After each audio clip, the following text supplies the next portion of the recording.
Nós vamos agora diretamente para a Flórida. Vamos falar com ele, Rodrigo Constantino. O imperador. Isso. Ele que é o nosso homem que traz sempre as informações diretamente dos Estados Unidos. Nosso aqui. Rock Balboa do Twitter. Exatamente. Ele que acompanha tudo o que acontece. Quem quer começar? Eu. Pois não, Adriles, vai lá. Eu vou quebrar expectativas. Eu vou pôr o Constantino de novo contra a parede. A gente teve a polêmica do Milton Ribeiro, ministro da Educação, falando uma coisa que é muito cara aos conservadores, né? Que a sexualidade pode ser inata, e é inata também. Alguém pode nascer heterossexual, bissexual, gay, mas que a construção sociofamiliar, isso já foi falado por Freud, já foi falado por Alfred Kinsey, que era um progressista, também pode influenciar e determinar de alguma forma a construção da sexualidade de uma pessoa. Isso é negado peremptoriamente pela esquerda. Eu queria saber da opinião do Constantino para ver se ele é processado igual o Milton Ribeiro.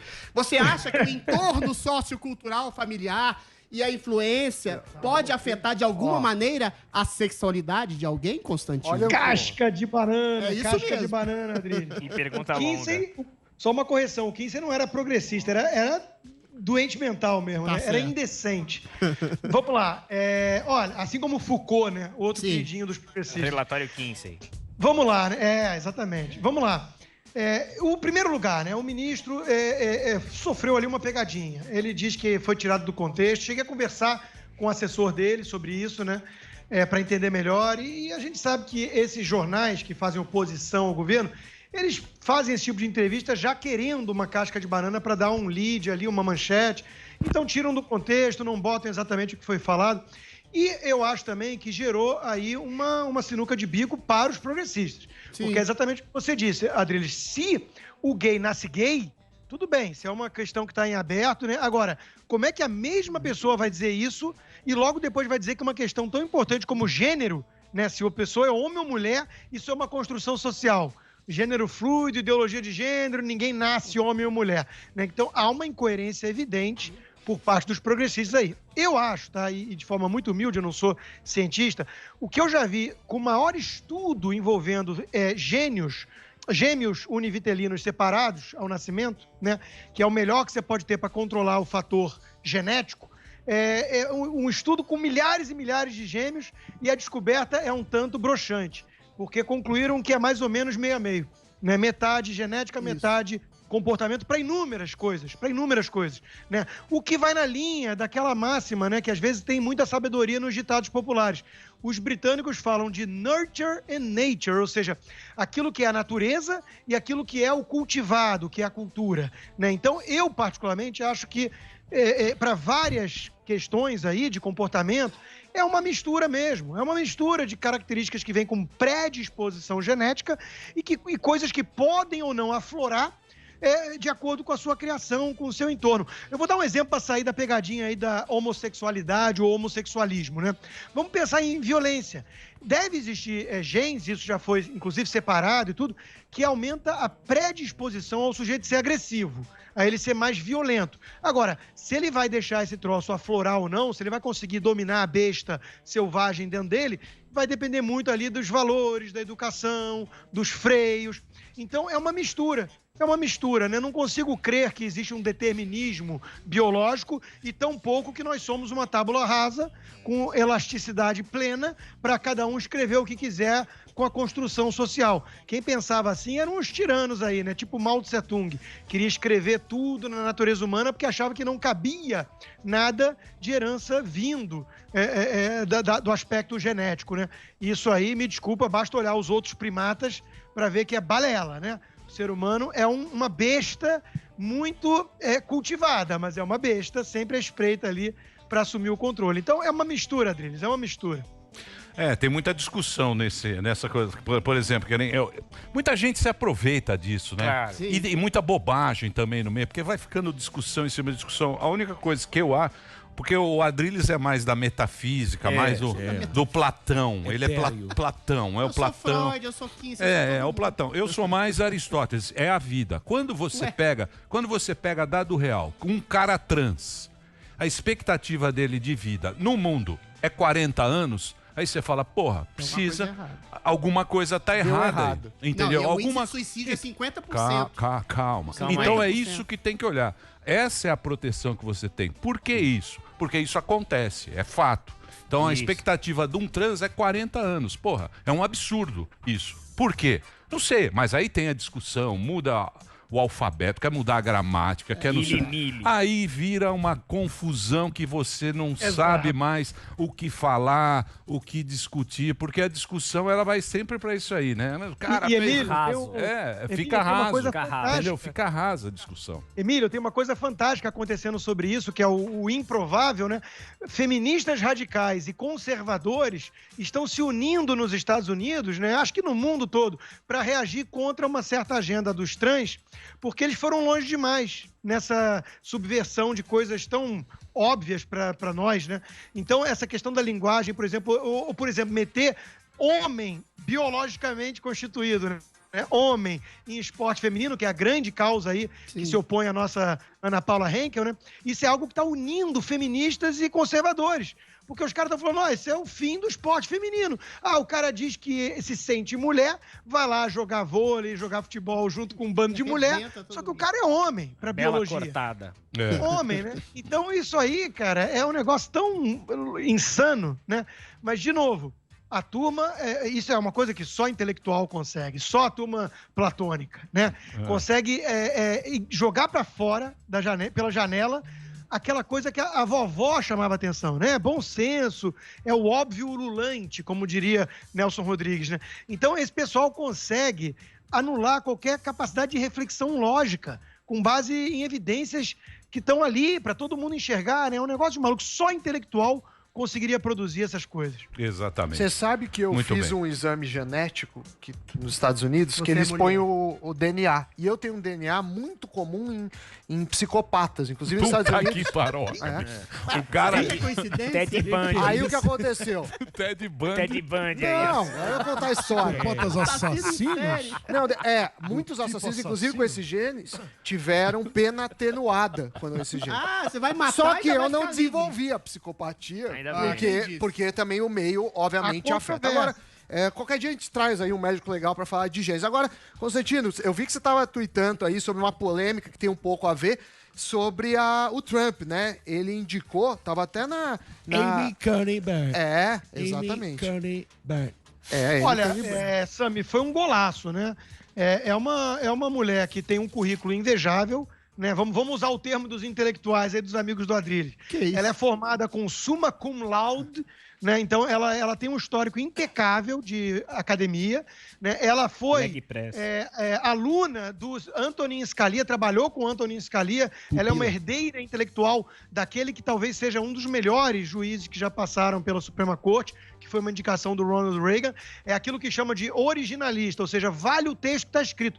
Para mudar a lei, para mudar a Constituição, existem processos e ritos dentro do próprio Congresso, está previsto isso. Também, né? Tem que fazer as emendas, né? Então, o problema é que hoje em dia tem uma divisão que o quê? A esquerda democrata quer juízes ativistas, quer botar uma espécie de Barroso na Suprema Corte, para legislar como se fosse um ungido, né, que viu a luz da razão e não precisa mais de 58 milhões de votos, não precisa mais respeitar a Constituição. Ele quer empurrar a história na direção da justiça racial e seja lá mais o que for, justiça social. Ele enxergou, né, o destino da civilização contra a barbárie que somos nós. Então, isso tudo é muito perigoso. E os democratas estão cada vez mais radicais nesse aspecto. Então, o Trump está indicando alguém que vai fazer valer a letra da lei. E para mudar isso, tem um processo aí. Vai lá para a democracia. Democracia é lenta, é árduo. Constantino, tem uma coisa chamada jurisprudência, que é a interpretação da letra da lei. Então, tem uma coisa meio subjetiva, ou você acha que é absolutamente objetiva a leitura da Constituição? Não, mas a jurisprudência, esse é um bom debate, né, Adriles? Mas a jurisprudência, mesmo do direito common law, né, da Inglaterra, ele vem de baixo para cima. É aquilo que o Emílio gosta de dizer. É o afegão médio. É uma coisa prática. Aristóteles versus Platão, que vocês estavam colocando aí. O Aristóteles acreditava no hábito. Então, é aquela coisa que vem de baixo para cima, que a decisão do juiz é muito mais validar o que já é praticado pela sociedade. E não criar da sua arrogância, né, da sua visão limitada e estreita de mundo, o que seria o ideal. Isso é a visão do ativista, do Barrosão, do Supremo Pavão ativista. Né? Mas, ô Constantino, você não acha que os caras viraram pop, ou viraram vedete, com essa exposição que a gente deu aqui? Porque, por exemplo, a Ruth mesmo que morreu, foi uma baita juíza, né? Tem uma puta história, saiu até tem um documentário bacana sobre ela. Pouca gente conhecia, né? Porque eles vão lá, eles fazem o que tem que fazer. São aqui é televisão toda hora, tal. É tudo vedete, Globetrotter de si mesmo, não é? São todos eles... É isso mesmo. É isso mesmo. E isso é um perigo, né, Emílio? Porque quando você começou a ter esse holofote, isso também muda a posição. Veja, um bom juiz, como dizia o próprio Scalia, que ela é uma herdeira intelectual dele, né, a nova indicada pelo Trump. O Scalia dizia o seguinte: o bom juiz é aquele que, primeiro, não decide sempre de acordo com seus desejos e suas crenças e vontade, porque ele não está lá para isso. E segundo, o bom juiz é aquele que não aparece tanto. Exatamente por quê? Porque ele toma as decisões baseadas no que está ali escrito, no que está criado como jurisprudência, que vem de baixo para cima, que já são hábitos incorporados pela sociedade. Ele não quer o quê? Ele não quer inovar, ele não quer reinventar a roda, ele não quer tomar decisões polêmicas só porque ele vai virar uma estrela e tudo. Isso é a contramão do que nós temos visto hoje, né, e defendido pela esquerda progressista, que a gente está vendo no Supremo Tribunal e até mesmo aqui nos Estados Unidos, esse debate em curso. Então, esse holofote que jogou criou o quê? A postura pop de quem não está lá para isso. Não está lá para isso. Não é o papel do bom cozinheiro, né, de um restaurante, é o quê? É quando ele nunca é descoberto. Quando chamam a atenção dele é porque deu algum problema. Então, é mais ou menos isso. Ele não está lá para ser um destaque, né? Para ser um popstar, para dar 1000 entrevistas sobre o que ele pensa sobre tudo. Esse não é o papel dele. Ele não é um legislador, ele está lá para fazer valer o que já está sendo ou aplicado pela regra da sociedade, que é a jurisprudência, ou aplicar a letra da lei.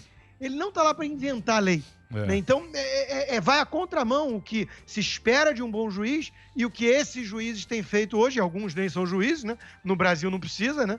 Tem um lá que bombou 2 vezes tentando. Né?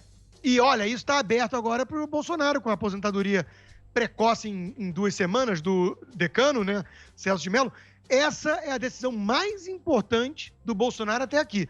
Vamos ver se ele se inspira mesmo no Trump. Porque o Trump fez valer essas promessas. Ele indicou 3 bons nomes.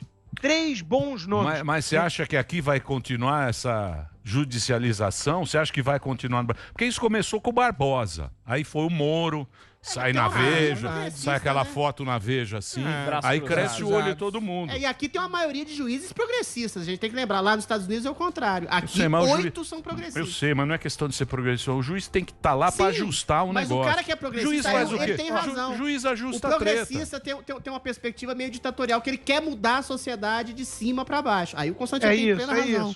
E o Bolsonaro disse, né? Eu quero um ministro no Supremo terrivelmente evangélico, ou que tome cerveja comigo, essas coisas que vão saindo. O que ele tem que escolher é alguém que tenha, obviamente, uma reputação ilibada, idônea. Notável saber jurídico. Notório saber jurídico. Isso. Agora, claro que ele tem o direito de querer esse viés conservador e que a imprensa já é ridículo nesse papel, né? É ultraconservador, pula do tucano para ultraconservador. Não existe direita, não existe conservador, né? A mulher é apenas o quê? Uma defensora da lei, né? Então, o que o Bolsonaro tem que escolher? Alguém que vá ser um juiz que vá peitar esse ativismo judicial lá dos pares, né? Com coragem.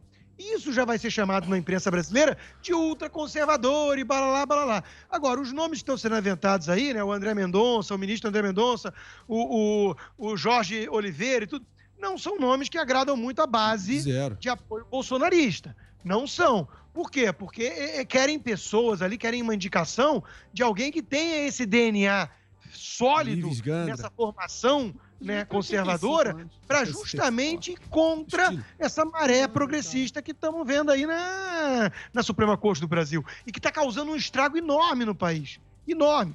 Então vamos ver agora. Tem que passar pelo crivo do Senado. Tem a sabatina, né, que os senadores estavam dormindo na época do mensalão, do petrolão, e aprovaram até Toffoli, né? Então vamos ver como é que vai ser se o Bolsonaro indicar alguém aí realmente forte nesse aspecto do Constantine, great guy, special person, tremendous Guy, I have to tell you, what is your expectations? We're going to win big tomorrow. It's going to be huge, beautiful. Mañana, expectativa, debate. Qual é? Tecla SAP do Trump, expectativa.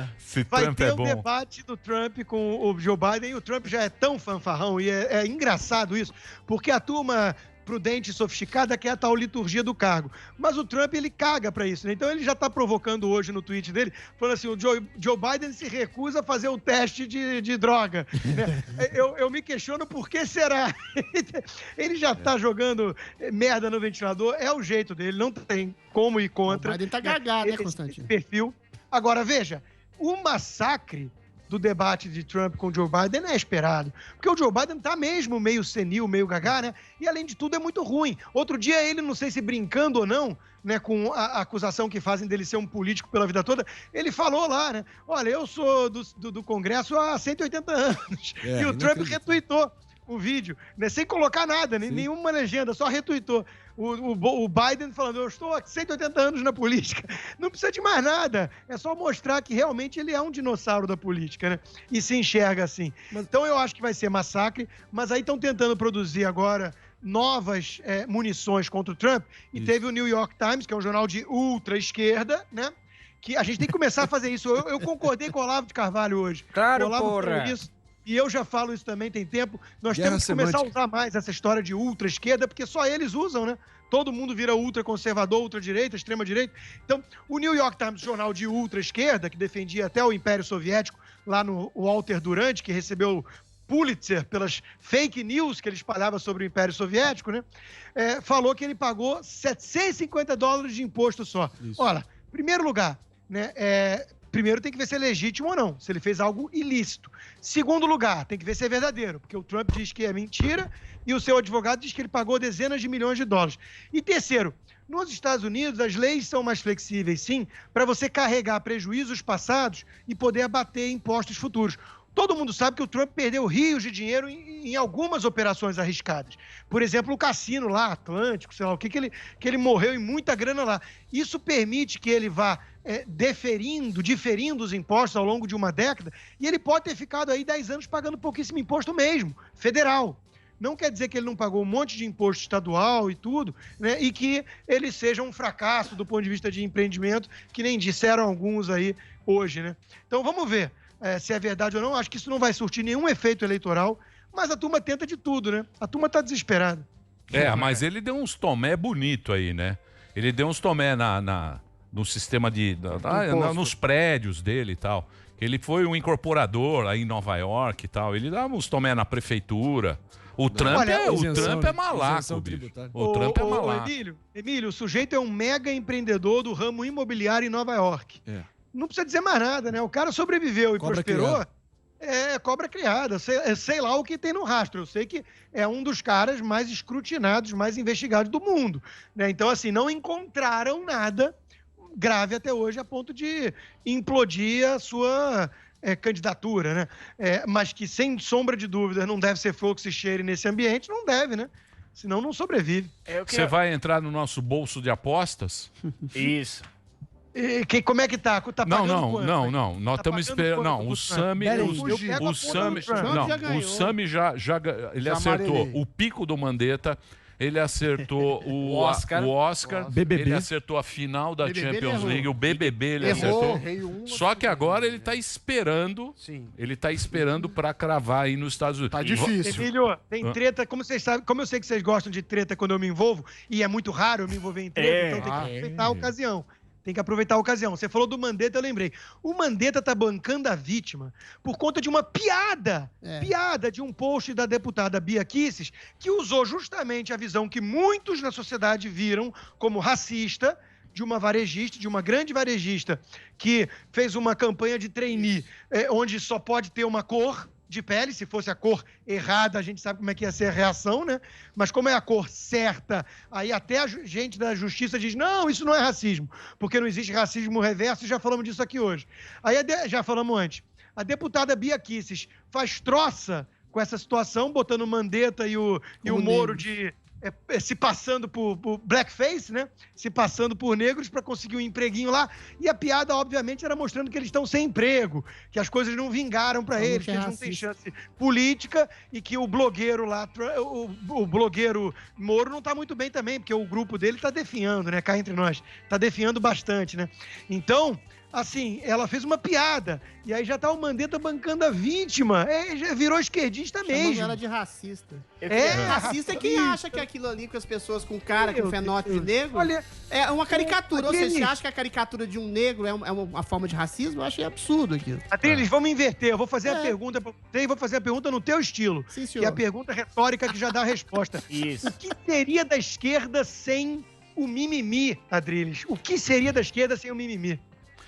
Mas você pega, né, mesmo esse tema aí que a gente tá falando de transexual, você pega de racismo também, e isso ele acaba virando um meme, né, é um assunto sério, né, é um assunto que tinha que ser discutido num outro nível, né?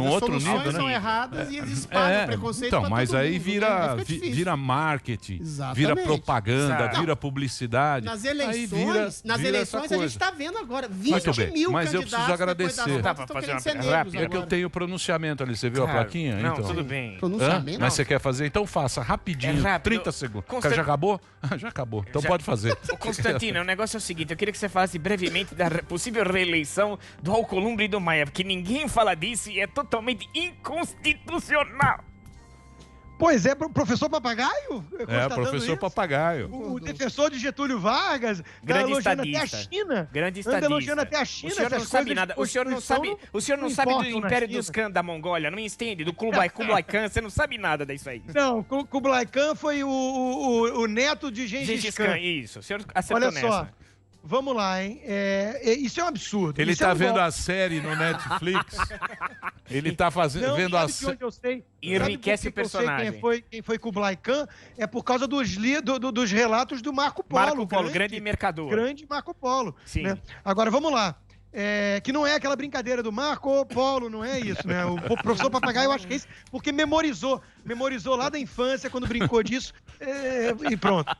Olha só, presta atenção, isso é golpe às claras. E fica todo mundo falando, a Cátia Abreu, senadora Cátia Abreu, não, isso não é inconstitucional, é um absurdo acusarem isso, porque é o Congresso que está fazendo. E como se o Congresso não fizesse nada inconstitucional e como se este Supremo não validasse coisas inconstitucionais. Manteve, inclusive, os direitos políticos da Dilma após o impeachment, que foi inconstitucional. Então, isso é temerário, porque a Constituição é clara, não precisava chamar um especialista do Senado para fazer um estudo, uma análise. Bastava perguntar para mim ou qualquer leigo que era só ler a Constituição, tá lá. Não pode, é inconstitucional, acabou, fim de papo, próximo assunto. Mas no Brasil, a gente sabe que as coisas não funcionam assim. Então ficam falando que a ameaça à democracia vem do governo federal, vem do presidente Bolsonaro, enquanto que na prática vem aí, ó, desse legislativo e desse judiciário, que estão rasgando a Constituição para poder manter esses políticos que têm pouquíssimo voto, mas muito poder. E sabe por quê?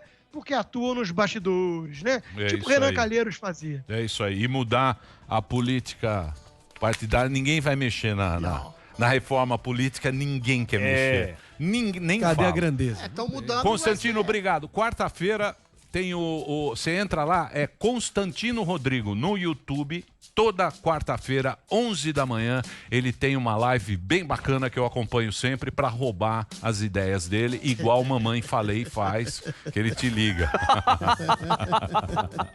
Candidato. Você dá risada, né? Você dá risada. Você tá lá também no Intercept. No Intercept. Eu também. O dossiê do Glenn. O dossiê com as perguntas que você fazia para ajudar ele no debate. Me dá umas 3 aí. Ô, Constantino, me dá uns 3 argumentinhos aí, ó. Que eu vou ter um debate hoje com os caras da canhota. Tamo fudido, Constantino. Se fosse o principal defeito dele, a ignorância, tudo bem, era o de menos. O problema é outro ali. Muito bem, obrigado, viu, Constantino?